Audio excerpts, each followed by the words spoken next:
ختم نبوت اور قیصر و کسریٰ کی ہلاکت۔ قیصر و کسریٰ کی حکومت کا ختم ہو جانا معجزات نبوت میں سے ہے۔ رسول اللہ صلی اللہ علیہ وسلم نے اس کے متعلق ایک پیشن گوئی فرمائی اور وہ پوری ہو گئی۔ ملاحظہ ہو، سیدنا ابو ہریرہ بیان کرتے ہیں کہ رسول اللہ صلی اللہ علیہ وسلم نے فرمایا، کسریٰ کی ہلاکت کے بعد کوئی کسریٰ اور قیصر کی ہلاکت کے بعد کوئی قیصر نہیں ہوگا۔ اس ذات کی قسم جس کے قبضے میں محمد صلی اللہ علیہ وسلم کی جان ہے، آپ قیصر و کسریٰ کے خزانے اللہ کی راہ میں ضرور خرچ کریں گے۔ حافظ نودی لکھتے ہیں، امام شافعی اور دیگر تمام علماء اس حدیث کا معنی یوں بیان کرتے ہیں کہ عراق میں کسریٰ اور شام میں قیصر دوبارہ اتنا عروج حاصل نہیں کر سکیں گے جتنا نبی کریم صلی اللہ علیہ وسلم کے زمانے میں تھا۔ رسول اللہ نے ان دو خطوں میں قیصر و کسریٰ کی بادشاہت ڈھہ جانے کی خبر دی تھی۔ یوں کسریٰ کی بادشاہت تو بالکلیہ ختم ہو گئی، اس کا وجود ہی باقی نہ رہا، اور قیصر شام سے شکست خوردہ دور دراز کے کچھ علاقوں میں سمٹ کر رہ گیا۔ مسلمانوں نے ان ملکوں کو فتح کیا اور وہاں اسلامی حکومت قائم کی۔ پھر فرمان نبوی کے عین مطابق قیصر و کسریٰ کے خزانے انہوں نے راہ خدا میں خرچ کر دیے۔ یہ نبی کے واضح معجزات ہیں۔ علامہ ابو زرع ابن العراقی لکھتے ہیں، قیصر کی سلطنت جب ٹوٹ گئی تو قیصر کا نام ختم ہو گیا۔ روم کے بادشاہ اب قیصر نہیں کہلاتے، ان کے بادشاہوں کا یہ لقب اب مٹ کر رہ گیا، اور رسول اللہ کا فرمان سچ ثابت ہوا کہ اس کے بعد کوئی قیصر پیدا نہیں ہوا۔ اس سے یہ بھی معلوم ہوا کہ کسریٰ کے بارے میں آپ کا فرمان ظاہر پر ہی محمول تھا۔ امتی نبی۔ دین اسلام میں رسول اللہ کے بعد کسی امتی نبی یا خلیفہ نبی کی بعثت کا کوئی تصور نہیں ہے۔ سیدنا ابو ہریرہ بیان کرتے ہیں کہ رسول اللہ نے فرمایا، خواب میں میرے پاس زمین کے خزینے لائے گئے، پھر 2 سونے کے کڑے میری ہتھیلیوں پر رکھ دیے گئے۔ یہ مجھ پر بھاری ہوئے تو اللہ نے وحی کی کہ ان پر پھونک دیجئے۔ میں نے پھونک دیا تو وہ اڑ گئے۔ ان کی تعبیر میں نے اپنی زندگی میں موجود 2 کذابوں سے کی، ایک سنا کا اور دوسرا یمامہ کا رہائشی ہوگا۔ سیدنا عبداللہ ابن عباس بیان کرتے ہیں، رسول اللہ کے زمانے میں مسیلمہ کذاب اپنی قوم کے بہت سے لوگوں کے ساتھ مدینہ آیا اور کہنے لگا کہ محمد اگر اپنے بعد مجھے نبی بنا دیں تو میں ان کی اطاعت کر لیتا ہوں۔ رسول اللہ اس کے پاس گئے۔ سیدنا ثابت ابن قیس آپ کے ساتھ تھے۔ آپ کے ہاتھ میں ایک چھڑی تھی۔ آپ نے مسیلمہ سے کہا، میں تجھے یہ چھڑی بھی نہیں دوں گا، یقیناً تیرے متعلق اللہ کا فیصلہ ضرور پورا ہوگا۔ اگر تو نے میری اطاعت نہ کی تو اللہ تجھے برباد کر دے گا۔ میں نے تیرے متعلق ایک خواب دیکھا تھا، وہ پورا ہو کر رہے گا۔ اب تیری مزید باتوں کا جواب ثابت بن قیس دیں گے۔ یہ کہہ کر آپ وہاں سے واپس چلے آئے۔ سیدنا عبداللہ ابن عباس کہتے ہیں کہ میں نے رسول اللہ صلی اللہ علیہ وسلم کے ان خوابوں کے متعلق سوال کیا تو مجھے ابو ہریرہ نے بتایا کہ وہ خواب یہ ہیں۔ رسول اللہ نے فرمایا، میں نے خواب میں اپنے 2 ہاتھوں میں 2 کڑے دیکھے، مجھے یہ بوجھل محسوس ہوئے۔ پھر نیند میں مجھے وحی کی گئی کہ میں ان پر پھونکوں۔ میں نے ان پر پھونک دیا، وہ اڑ گئے۔ ان کی تعبیر میں نے 2 کذابوں سے کی ہے جو میرے بعد پرپرزے نکالیں گے۔ ان میں سے ایک اسود انسی اور دوسرا مسیلمہ ہے۔ صحیح بخاری میں الفاظ ہیں، مسیلمہ نے رسول اللہ سے کہا کہ اگر آپ اپنے بعد نبوت میرے حوالے کر دیں تو میں فی الوقت نبوت کا دعویٰ نہیں کرتا۔ سیدنا وحشی بن حرب بیان کرتے ہیں، میں رسول اللہ کے پاس آیا تو آپ نے پوچھا، آپ وحشی ہیں؟ میں نے کہا، جی ہاں۔ فرمایا، حمزہ کو قتل آپ نے کیا تھا؟ عرض کیا، جی۔ آپ کو صحیح خبر پہنچی ہے۔ فرمایا، آپ میرے سامنے آنے سے اجتناب کیجیے گا۔ میں وہاں سے چلا آیا۔ رسول اللہ صلی اللہ علیہ وسلم کی وفات کے بعد مسیلمہ کذاب کے فتنے نے زور پکڑا تو دل میں خیال آیا کہ مسیلمہ کو میں قتل کروں گا تاکہ حمزہ کے قتل کا بوجھ میرے سر سے اتر جائے۔ میں اس سے جنگ کرنے والے لشکر میں شامل ہو گیا۔ کیا دیکھتا ہوں کہ ایک آدمی دیوار کے شگاف میں کھڑا ہے جو خاکستری اونٹ کی طرح گندم گوں تھا اور اس کے بال پراگندہ تھے۔ میں نے اسے دیکھا تو اپنا نیزہ اس کے سینے میں پیوست کر دیا اور اس کا سینہ پیٹھ تک چر گیا۔ پھر ایک انصاری نے تلوار سے اس کا سر قلم کر دیا۔ سیدنا عبداللہ ابن مسعود بیان کرتے ہیں، مسیلمہ کذاب نے رسول اللہ کے پاس 2 آدمی بھیجے۔ ایک اسال بن حجر تھا۔ رسول اللہ نے ان سے پوچھا، محمد صلی اللہ علیہ وسلم کو اللہ کا رسول مانتے ہو؟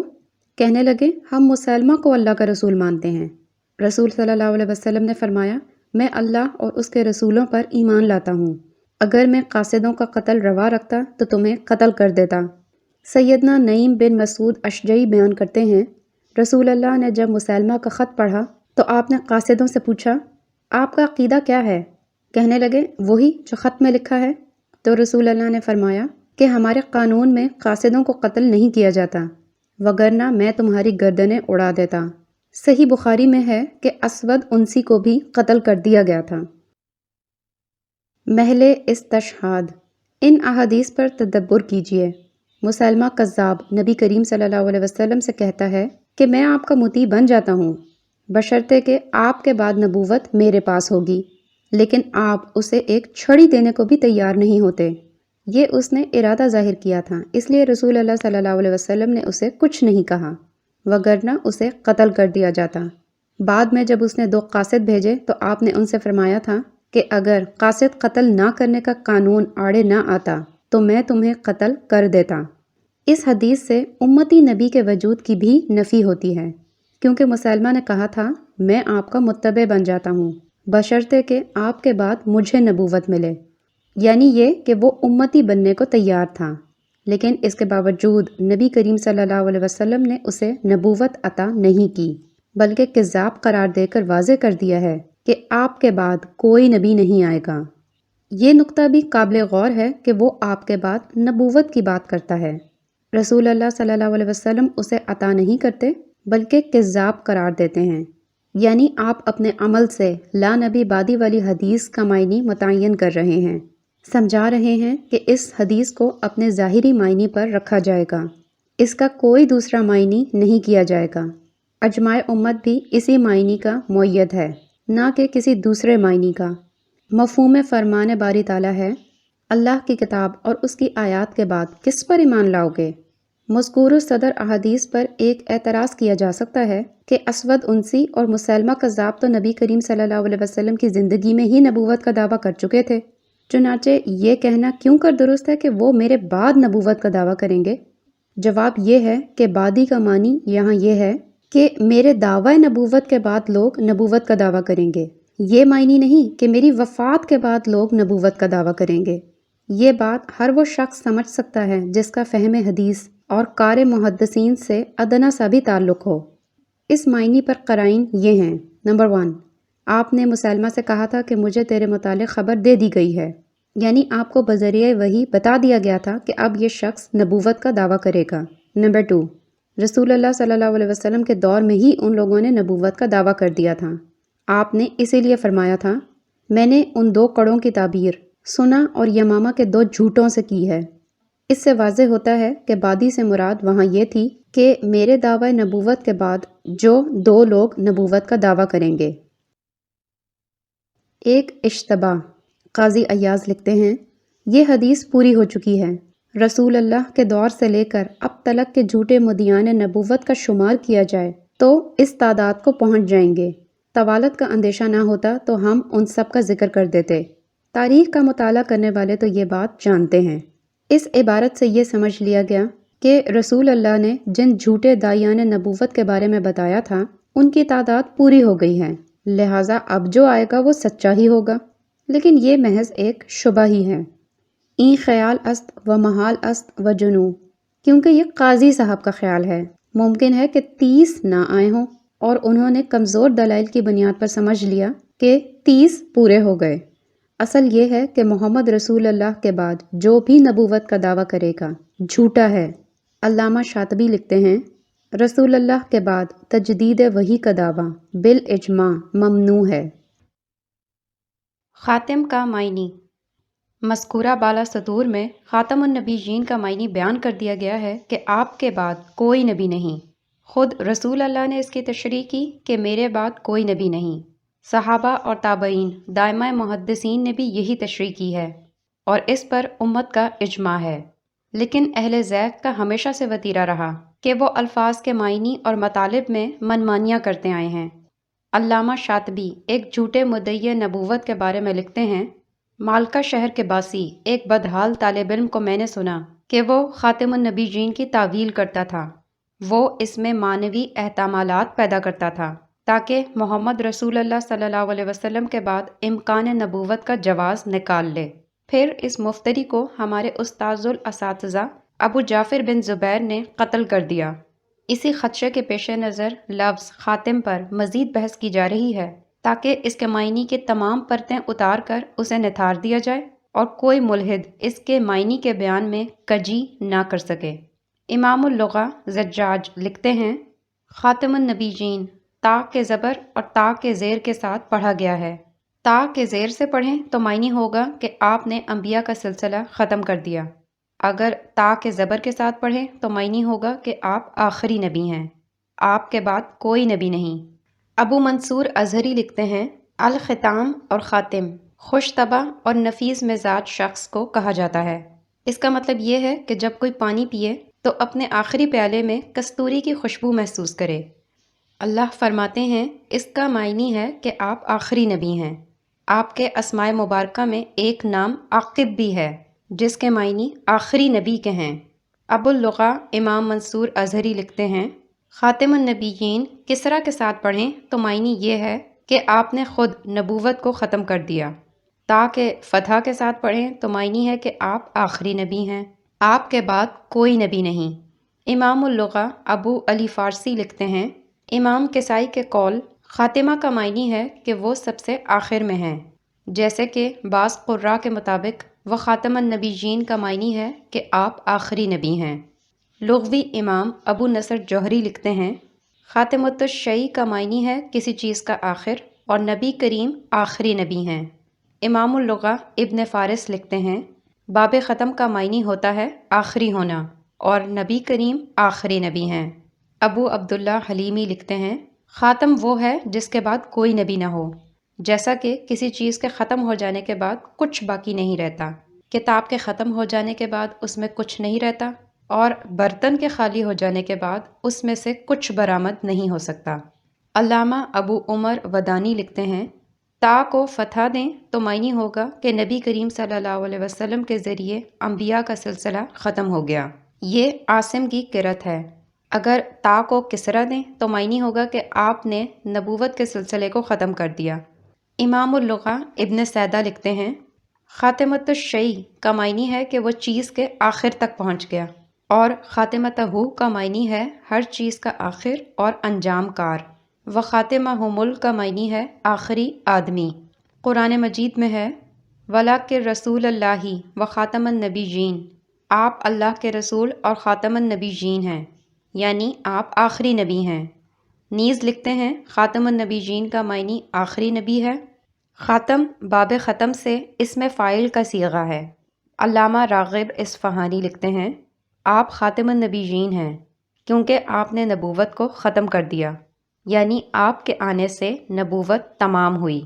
لغوی امام ابن منظور افریقی لکھتے ہیں باب ختم کا معنی ہے آخری ہونا، اللہ نے اس کا خاتمہ بالخیر فرمایا۔ خاتم کا معنی سب سے آخر میں آنے والا، اختتام افتتاح کے مقابلے میں آتا ہے۔ سورت کے اختتام کا مطلب سورت کا آخر ہوتا ہے۔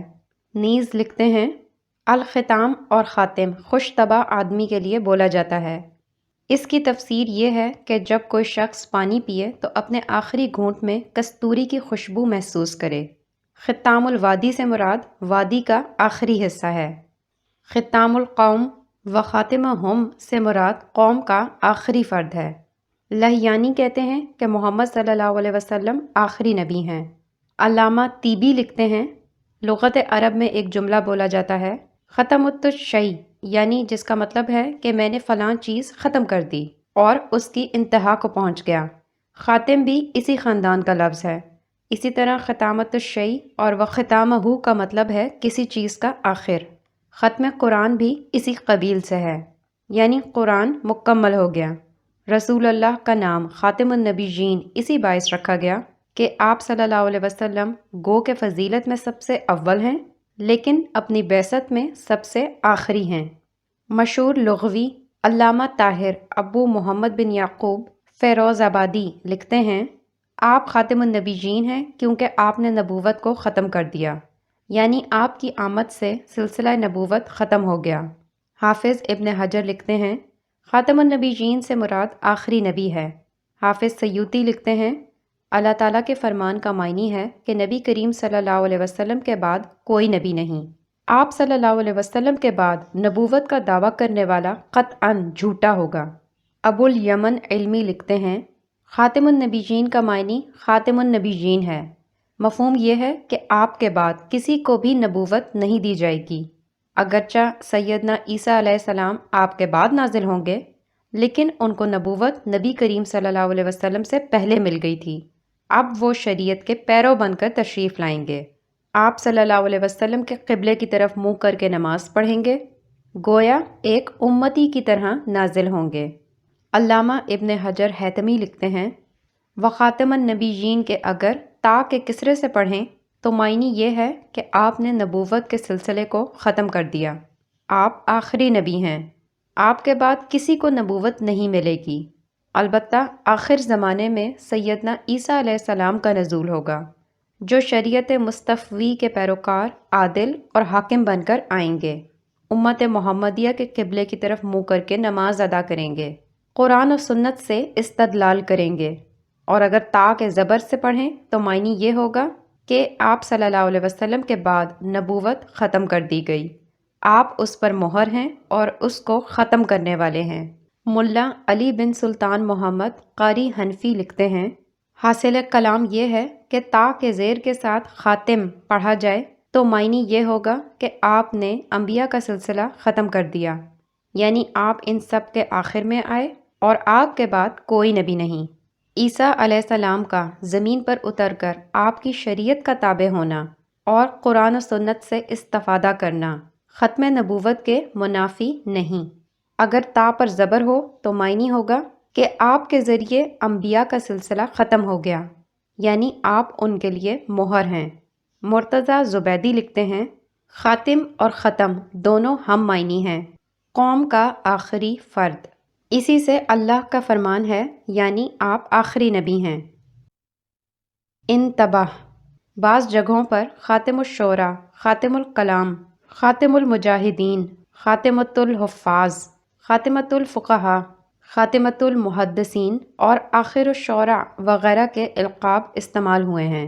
اس سے یہ استدلال کیا جاتا ہے کہ خاتم اور آخر سے مراد آخر نہیں بلکہ فضیلت والا ہوتا ہے، لیکن یہ استدلال بالکل غلط اور لغت عرب سے ناواقفیت پر دلالت کناں ہے۔ ہر لفظ کا ایک ظاہری معنی ہوتا ہے اور ایک مجازی۔ خاتم کا حقیقی معنی آخری ہے اور مجازن اس میں کئی معنی داخل ہیں۔ اب قرائن بتائیں گے کہ مجازی معنی کب مراد لیا جائے اور حقیقی معنی کب مراد لیا جائے۔ خود رسول اللہ نے خاتم کا حقیقی معنی مراد لیا ہے، فرمایا لا نبی بعدی، میرے بعد کوئی نبی نہیں۔ مزید فرمایا سلسلہ نبوت ختم ہے، نیز فرمایا نبوت اور رسالت منقطع ہو چکی ہے۔ رسول اللہ کی تصریحات واضح کرتی ہیں کہ خاتم سے مراد آخری نبی ہی ہے۔ اسی طرح اجماع صحابہ، اجماع امت اور ائمہ لغت سب کہتے ہیں کہ خاتم النبیین سے مراد آخری نبی ہے، جس کے بعد کوئی نبی نہیں، جیسا کہ ہم بیان کر آئے ہیں۔ لہٰذا ذلی، بیروزی، خلیفہ، امتی نبی اور غیر مستقل نبی کی بے بنیاد اصطلاحات قرآن، حدیث اور اجماع امت کے خلاف ہیں۔ کیا خاتم فضیلت کے معنی میں ہے؟ مفسر رازی لکھتے ہیں اس درجے میں انسان 4 صفات وجود، حیات، قدرت اور عقل پا کر تمام مخلوقات سے فائز ہوا۔ عقل سب سے آخر میں ملی، اور آخر میں ملنے سے لازم آتا ہے کہ وہ پہلی تمام صفات سے افضل بھی ہو۔ رسول اللہ آخری نبی ہیں، لہٰذا سب انبیاء سے افضل بھی ہیں۔ انسان جسمانی مخلوقات میں سب سے آخری ہے، لہٰذا وہ سب مخلوقات جسمانیہ سے افضل بھی ہے۔ مفسر رازی ایک بحث کرتے ہیں جس کا خلاصہ یہ ہے کہ سب سے پہلے جمادات تھیں، پھر جمادات سے حیوانات پیدا ہوئے۔ جمادات میں صرف ایک صفت تھی، یعنی وجود۔ حیوانات پیدا ہوئے تو ان میں صفت وجود تو تھی ہی، صفت حیات زائد مل گئی، لہٰذا ان میں 2 صفات ہو گئیں، وجود اور حیات۔ جب ایک صفت کا اضافہ ہوا تو یقیناً حیوانات جمادات سے افضل ہوئے۔ پھر بعض حیوانات کو قدرت بھی دے دی گئی۔ یہاں حیوانات دو قسموں میں تقسیم ہو گئے۔ نمبر 1 وہ جن میں وجود اور حیات کی صفات تھیں۔ نمبر 2 وہ جن میں وجود حیات کے ساتھ قدرت کی بھی صفت تھی۔ تو یقیناً دوسری قسم پہلی سے افضل ہے، کیونکہ انہیں صفت قدرت زائد ملی ہے۔ پھر بعض حیوانات کو عقل بھی دے دی گئی۔ اب حیوانات میں صفات کے لحاظ سے 3 قسمیں ہوئیں: وجود اور حیات، وجود، حیات اور قدرت، وجود، حیات، قدرت اور عقل۔ یہاں وہ لکھتے ہیں کہ چونکہ عقل سب سے آخر میں ملی، اسی لیے وہ سب سے افضل بھی ہے۔ صفت حیات کا اختتام عقل پر ہوا، جس کی وجہ سے عقل سب سے افضل رہی۔ یعنی کسی چیز کے آخر میں آنے کو اس کا افضل ہونا لازم ہے۔ مفصل رازی کی اگلی عبارت پر غور کیجیے: جب انسان جسمانی مخلوقات میں سب سے آخر میں آیا ہے تو لازماً وہ ان سب میں افضل ہے۔ اسی طرح جب نبی کریم صلی اللہ علیہ وسلم انبیاء میں سب سے آخر میں آئے ہیں تو یقیناً ان سب میں افضل بھی ہیں۔ تو اس کا معنی یہ ہوگا کہ خاتمیت سے افضلیت لازم آتی ہے۔ اس کا یہ معنی نہیں کہ خاتم کا معنی افضل ہے۔ خاتم کا معنی آخر ہونا خود نبی کریم نے کیا ہے۔ فرمایا لا نبی بعدی، میرے بعد کوئی نبی نہیں۔ اہل لغت کا اجماع ہے کہ خاتم سے مراد آخری ہوتا ہے۔ اسی طرح امت محمدیہ کا اتفاق ہے کہ محمد صلی اللہ علیہ وسلم آخری نبی ہیں۔ جو آپ صلی اللہ علیہ وسلم کے بعد کسی کے امتی نبی، ذلی نبی، بیروزی نبی اور غیر مستقل نبی ہونے کا عقیدہ رکھے وہ بالاتفاق کافر ہے۔ علامہ بکیر نجم الدین ناصری حنفی لکھتے ہیں، فقہائے امت نے نبی کریم صلی اللہ علیہ وسلم کے خاتم ہونے کی صراحت کی ہے تاکہ دجال اور نبوت کے جھوٹے دعوے داروں کے لیے گنجائش ہی باقی نہ رہے۔ اسی لیے ہمارے مشائخ کہتے ہیں کہ اگر نبی کریم صلی اللہ علیہ وسلم کے بعد کوئی نبوت کا دعویٰ کرتا ہے تو اس سے دلیل طلب نہیں کی جائے گی، بلکہ اس کا رد اور تکذیب کی جائے گی، کیونکہ محمد صلی اللہ علیہ وسلم کے بعد نبوت نہ ہونے پر قطعی دلائل موجود ہیں۔ پس ثابت ہوا کہ آپ کے بعد نبوت کا مدعی کذاب اور دجال ہے۔ نوٹ: خاتم النبیین کا یہ معنی کرنا کہ آپ تمام انبیاء کے باپ ہیں قرآن کی معنوی تحریف ہے۔ لغت عرب اور اجماع امت اس کی تائید نہیں کرتے۔ مسئلہ ایک لفظ کے استثناء کا۔ سیدنا انس بن مالک سے منسوب ہے کہ رسول صلی اللہ علیہ وسلم نے فرمایا، میں خاتم النبیین ہوں، میرے بعد کوئی نبی نہیں مگر جسے اللہ چاہے۔ امام جرقانی لکھتے ہیں، یہ استثناء من گھڑت ہے۔ سیدنا انس بن مالک کی حدیث سے یا حمید طویل کی حدیث سے اس کی کوئی اصل موجود نہیں۔ یہ محمد بن سعید شامی کی من گھڑت روایات میں سے ہے۔ محمد بن سعید وضع اور کذاب تھا۔ اسے زندیقیت کی پاداش میں پھانسی دی گئی تھی۔ اس پر اللہ کی لعنت ہو۔ اس نے یہ استثناء گھڑ لیا اور لوگوں میں اس کی تبلیغ شروع کر دی۔ مقصد ان کے دلوں میں تشکیک کے بیج بونا تھا۔ مسلمان اس استثناء کو کفر، الحاد اور زندیقیت سے تعبیر کرتے ہیں۔ امام حاکم فرماتے ہیں، یہ ایک جھوٹے نبی کا متبع اور ملحد اور زندیق تھا، اس لیے اس نے یہ استثناء گھڑ لیا۔ حافظ ذہبی لکھتے ہیں، حمید ان انس کی سند سے مسلوب کے موضوعات میں یہ روایت بھی شامل ہے کہ میرے بعد کوئی نبی نہیں مگر جسے اللہ چاہے۔ حافظ ابن الجوزی لکھتے ہیں، یہ استثناء من گھڑت ہے جسے محمد بن سعید نے گھڑ لیا ہے۔ حافظ ابو زرع ابن العراقی لکھتے ہیں، رسول اللہ کی ختم نبوت منصوص من اللہ ہے۔ آپ نے فرمایا، میرے بعد کوئی نبی نہیں، اور یہ صحیح بخاری اور صحیح مسلم کی حدیث ہے۔ محمد بن جریر طبری کی تہذیب الآثار میں ایک روایت کے الفاظ ہیں، میرے بعد کوئی نبی نہیں مگر جسے اللہ چاہے۔ یہ اضافہ من گھڑت ہے جسے محمد بن سعید مسلوب نے گھڑا ہے۔ اس کی وضاحت امام حاکم نے اقلیل میں کر دی ہے۔ اگر یہ اضافہ صحیح ہوتا تب بھی اس استثناء کا تعلق نزول عیسیٰ سے ہوتا، کیونکہ وہ نبی ہی ہیں، گو کہ ان کی شریعت منسوخ ہو چکی ہے۔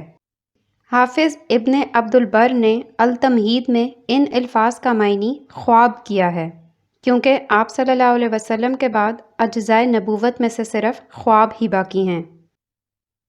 عاقب کا معنی۔ سیدنا جبیر بن مطعم بیان کرتے ہیں کہ رسول اللہ صلی اللہ علیہ وسلم نے فرمایا، میں محمد، احمد، حاشر، ماہی، خاتم اور عاقب ہوں۔ سیدنا جبیر بن مطعم بیان کرتے ہیں کہ رسول اللہ نے فرمایا، میرے کئی نام ہیں، میں محمد ہوں، میں احمد ہوں، میں ماہی ہوں جس کے ذریعے اللہ نے کفر کو مٹایا، میں حاشر ہوں، میرے بعد حشر قائم ہوگا، میں عاقب ہوں کہ میرے بعد کوئی نبی نہیں۔ سیدنا جبیر بن مطعم بیان کرتے ہیں کہ رسول اللہ نے فرمایا، میرے کئی نام ہیں، میں محمد، احمد، ماہی، عاقب، حاشر ہوں۔ حاشر اسے کہتے ہیں جس کے بعد حشر قائم ہو، اور عاقب کا معنی آخری نبی ہے۔ تنبیہ: بعض احادیث میں العاقب الذی لا نبی بعدہ کے الفاظ ہیں، جس کے بارے میں بعض علماء کا کہنا ہے کہ یہ امام زہری کا ادراج ہے۔ درست بات یہی ہے کہ عاقب کی تفسیر مرفوعاً بھی ثابت ہے اور شاگرد کے پوچھنے پر امام زہری نے بھی کر دی ہے، کیونکہ مذکورہ بالا حدیث میں صراحت موجود ہے کہ یہ الفاظ مرفوع ہیں۔ مذکورہ بالا احادیث میں نبی کریم صلی اللہ علیہ وسلم کا ایک نام عاقب بیان ہوا ہے۔ اس کا کیا معنی ہے ملاحظہ ہو۔ امام نافع بن جبیر فرماتے ہیں، عاقب تمام انبیاء کے بعد آنے والے کو کہتے ہیں۔ امام زہری عاقب کا معنی بیان کرتے ہوئے فرماتے ہیں، جس کے بعد کوئی نبی نہ ہو۔ امام یزید بن ہارون کہتے ہیں، میں نے امام سفیان بن حسین سے عاقب کا معنی پوچھا تو کہنے لگے آخری نبی۔ امام ابو عبید لکھتے ہیں، دو چیزوں میں سے بعد میں آنے والی پہلی کی عاقب ہوتی ہے۔ مشہور لغوی امام ابو درید لکھتے ہیں، عاقب کا معنی ہے جو اپنے ساتھی کے بعد آئے۔ فرمان نبوی ہے، میں عاقب ہوں، کیونکہ آپ نے انبیاء کا سلسلہ ختم کر دیا ہے۔ امام اللغہ ابو المنصور ازہری لکھتے ہیں، رسول اللہ کا نام عاقب بھی ہے، یعنی آخری نبی۔ امام اللغہ ابو ناصر جوہری لکھتے ہیں، فرمان نبوی میں عاقب ہوں کا معنی ہے کہ آپ آخری نبی ہیں۔ دو چیزوں میں سے بعد میں آنے والی پہلی کی عاقب کہلاتی ہے۔ لغوی امام ابن مارسی لکھتے ہیں، رسول اللہ عاقب ہیں، یعنی پہلے انبیاء کے بعد دنیا میں تشریف لائے۔ مشہور لغوی امام ابن سیدہ لکھتے ہیں، عاقب کا معنی ہے آخری۔ حدیث میں جو ان العاقب آیا ہے اس کا معنی ہے میں آخری نبی ہوں۔ قاضی عیاض لکھتے ہیں، لفظ عاقب نے اس حدیث کی تفسیر کی ہے جس میں ہے کہ رسول اللہ کے بعد کوئی نبی نہیں، یعنی آپ انبیاء کے آخر میں تشریف لائے ہیں۔ ابن العرابی کہتے ہیں، عاقب نام ہے اس کا جو خیر میں پہلے کے بعد آتا ہے۔ حافظ ابن جوزی لکھتے ہیں، رسول اللہ صلی اللہ علیہ وسلم کا ایک نام عاقب بھی ہے جس کا معنی آخری نبی ہے، کیونکہ آپ اپنے سے پہلے والے انبیاء کے بعد تشریف لائے۔ علامہ ابن اسیر لکھتے ہیں، نبی کریم صلی اللہ علیہ وسلم کا ایک نام عاقب بھی ہے، معنی اس کا آخری نبی ہے۔ عاقب اور عقوب اسے کہتے ہیں جو خیر میں پہلوں کے بعد آئے۔ علامہ قرطبی لکھتے ہیں، بعض لوگ کہتے ہیں کہ عیسیٰ کی آمد کے بعد لوگ شریعت کے مکلف نہیں رہیں گے۔ اس زمانے کے لوگ شریعت پر عمل کریں گے تو اس سے لازم آئے گا کہ حضرت عیسیٰ علیہ السلام ان کی طرف مبعوث کیے گئے ہیں اور انہیں اللہ کے اوامر اور نواہی سے خبردار کرتے ہیں، لیکن یہ ایک مردود اور باطل نظریہ ہے۔ عیسیٰ کو ایک نئی شریعت کا پیش رو سمجھنا ہی غلط ہے۔ سیدنا ابو ہریرہ کی حدیث پڑھیں، اللہ کا فرمان ملاحظہ ہو۔ اسی طرح رسول اللہ نے فرمایا، میرے بعد کوئی نبی نہیں، نیز فرمایا، میں سب سے آخر میں آنے والا نبی ہوں۔ ان احادیث کے ہوتے یہ خیال ہی نہیں کیا جا سکتا کہ سیدنا عیسیٰ کوئی نئی شریعت لے کر نازل ہوں گے، بلکہ وہ تو محمد رسول اللہ صلی اللہ علیہ وسلم کے پیروکار بن کر نازل ہوں گے۔ امام اللغہ ابن منظور افریقی لکھتے ہیں، عاقب کا معنی آخری نبی ہے۔ علامہ ابن رجب لکھتے ہیں، عاقب اسے کہتے ہیں جو تمام انبیاء کے بعد آئے، جس کے بعد کوئی نبی نہ ہو۔ آپ صلی اللہ علیہ وسلم کا تشریف لانا قیامت کی نشانیوں میں سے ہے۔ مقفی کا معنی۔ نبی کریم صلی اللہ علیہ وسلم کا ایک نام مقفی بھی ہے، یہ عاقب کا ہم معنی لفظ ہے۔ علماء لغت اور محدثین کرام کی تصریحات ملاحظہ ہوں۔ ابو منصور ازہری لکھتے ہیں، امام اللغہ شمر بن حمدویہ کہتے ہیں کہ مقفی عاقب کا ہم معنی لفظ ہے۔ اس کا معنی ختم کرنے والا ہے۔ عرب میں قفا علیہ کا معنی ہے فلاں چیز نے فلاں چیز کو ختم کر دیا، تو مقفی کا معنی یہ ہوا کہ نبی کریم صلی اللہ علیہ وسلم آخری نبی ہیں، آپ کے بعد کوئی نبی نہیں، آپ سب انبیاء کے بعد تشریف لائے۔ علامہ زمخشری لکھتے ہیں، مقفی کا معنی ہے کہ نبی کریم صلی اللہ علیہ وسلم انبیاء کے بعد آئے۔ انبیاء کے بعد آنے کا مطلب یہ ہے کہ آپ آخری نبی ہیں۔ قاضی عیاض لکھتے ہیں، میں مقفی ہوں، یہ عاقب کا ہم معنی لفظ ہے۔ امام اللغہ شمر کہتے ہیں، مقفی عاقب کا ہم معنی لفظ ہے، اس کا معنی ختم کرنے والا ہے۔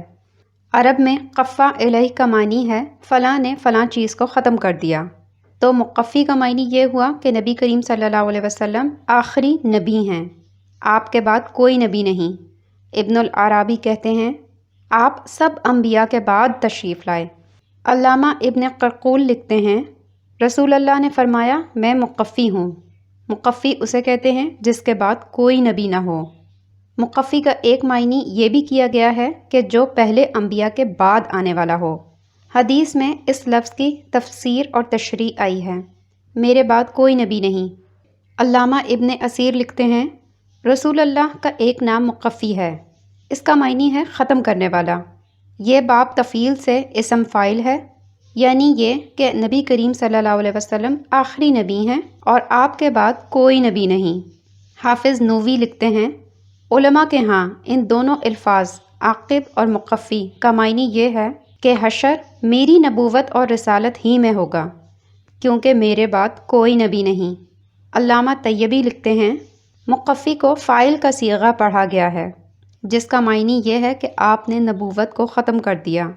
عرب میں کہا جاتا ہے قفا علیہ، مطلب ہوتا ہے کہ فلاں نے فلاں چیز کو ختم کر دیا۔ جب آپ وفات پا گئے تو آپ کے بعد کوئی نبی نہیں۔